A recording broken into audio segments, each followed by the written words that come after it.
this problem we have a function which is taking an element in the real numbers and sending it over to another element in the real numbers. So this notation right here you may not have seen before, and here's what it means. We've got some function, and we're going to call it f. So f equals the name of the function.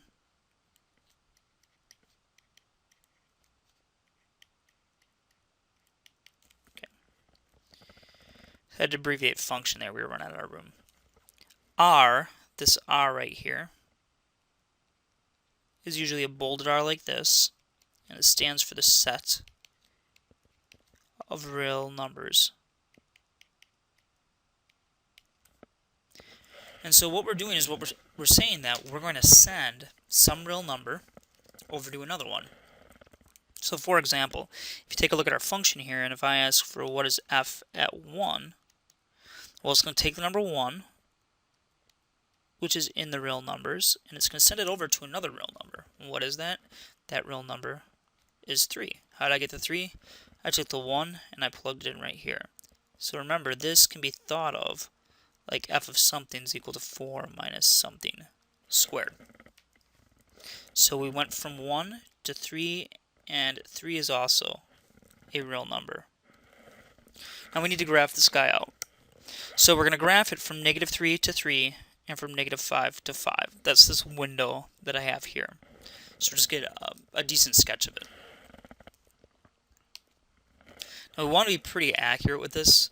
The more accurate we are, the better our graph is going to look, and the more the following questions are going to make sense. So when I plug in 0, I get a height of 4 out. You can also tell, guys, that this is going to look like a U because of this guy right here. It's going to be downward facing and starting at a height of 4 for its vertex. When I plugged in 1, I got 3 out, so let's go up to a height of 3. And if I plug in -1, I'm also going to get that same height out. If I plug in 2, I'll get a height of 0 out. If I plug in -2, I'll get a height of 0 out. And now this is going to go real quick. If I plug in 3, okay, so if I go over here to +3, I'm going to get -5 out. So it's going to drop all the way down to here. And this guy is going to drop all the way down to here. So we want to try to connect our dots as best we can.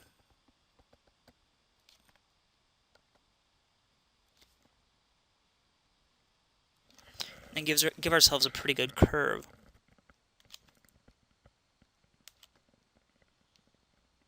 I'll just make that dot bigger, I guess. Okay, so that's the curve of f of x. Now, if you want to use a graphing utility, to give that a second there, let's go ahead and use some kind of graphing utility. So I'm going to pull up Desmos.